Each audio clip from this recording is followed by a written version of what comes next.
জাতীয় নাগরিক কমিটির মুখপাত্র সামান্তা শারমিনের। এই গণ অভ্যুত্থানের পর যেই রাজনৈতিক প্ল্যাটফর্মের, যেই রাজনৈতিক উদ্যোগের জন্ম, যেই রাজনৈতিক উদ্যোগ একটি বাংলাদেশকে নতুন রাজনৈতিক বন্দোবস্ত দিতে চায়, সেই জাতীয় নাগরিক কমিটির মুখপাত্র সামান্তা শারমিন।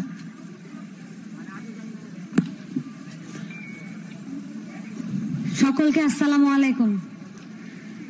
আমরা আজকে এখানে উপস্থিত হয়েছি গণ অভ্যুত্থানের 4 মাস পর। এই অভ্যুত্থানকে আমরা বলেছি ছাত্র নাগরিকের অভ্যুত্থান। 15 বছরের ফ্যাসিস্ট আমলের সকল নির্যাতিত মানুষ একত্রিত হয়ে রাস্তায় নেমে এসেছিল এবং এই সকল নির্যাতিত মানুষের মুখে একটাই দাবি ছিল, শেখ হাসিনার পতন চাই। এই এক দফা দাবি তারা 3 তারিখ বলে দিয়েছিল এবং সকল মানুষ এক আঙ্গুল তুলে দাঁড়িয়েছিল এবং আমাদের ছাত্র নেতারা ঘোষণা দিয়েছিল। এবং আমাদের এই নতুন বাংলাদেশে আমরা বলছি নতুন, কিন্তু আমাদের পুনর্গঠনের কাজ বাকি আছে।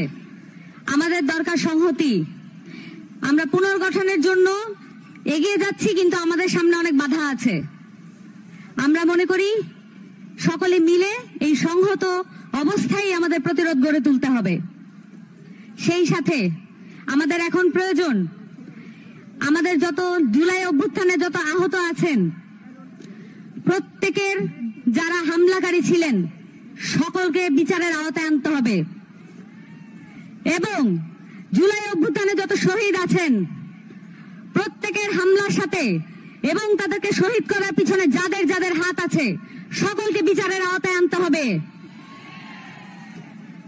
আওয়ামী লীগকে দল হিসেবে এবং তাদের রাজনৈতিক পরিচয়ে তারা কেন এই ধরনের গণহত্যার সাথে সামিল ছিল, এই বিচারের কাঠগড়ায় তাদেরকে দাঁড়াতে হবে, তাদেরকে জবাব দিতে হবে। এই বাংলাদেশের মাটিতে কিভাবে তারা সাহস পেল আমাদেরকে বিভক্ত করার, কিভাবে তারা সাহস পেল এই দেশের মানুষকে, স্বাধীন দেশে 2000-এর উপরে মানুষকে শহীদ করার, তাদেরকে জবাব দিতে হবে। আমরা মনে করি এই মানবাধিকার দিবসে আমাদেরকে এই কথাও বলতে হবে, এই সব গুম, খুন, ধর্ষণ, হত্যা এগুলো ব্যতীত আমাদের মানবাধিকার নিশ্চিত হয়নি। পৃথিবীর অন্যান্য দেশের সাথে বাংলাদেশের অনেক পার্থক্য এখনো।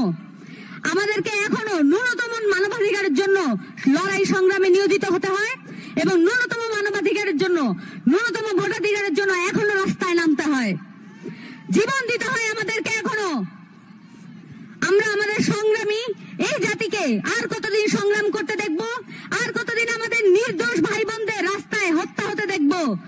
বিচারহীনতার সংস্কৃতি আর কতদিন এই বাংলাদেশে থাকবে সেটা আমরা জানতে চাই। জাতীয় নাগরিক কমিটির পক্ষ থেকে আমরা আপনাদের সাথে আছি, জনতার সাথে আছি এবং আমরা জনতার মধ্যে থেকে এই দাবিগুলো উত্থাপন করছি।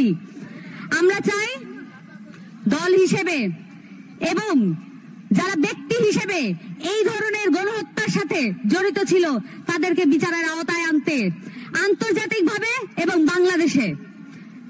শেখ হাসিনাকে বাংলাদেশে ফিরিয়ে আনতে হবে। শেখ হাসিনাকে বাংলাদেশে ফিরিয়ে এনে এই 2000 মানুষের মুখোমুখি করতে হবে। তারা বলে দেবে শেখ হাসিনার কি শাস্তি হওয়া উচিত। এই বাংলাদেশে আমরা সকলে ঐক্যবদ্ধ থাকবো এবং বিচারের মুখোমুখি সকলকে না করা পর্যন্ত এই বাংলাদেশে কোনো বিভাজন আমরা হতে দেব না। আপনাদের সকলের কাছ থেকে আমি এই শপথ চাই।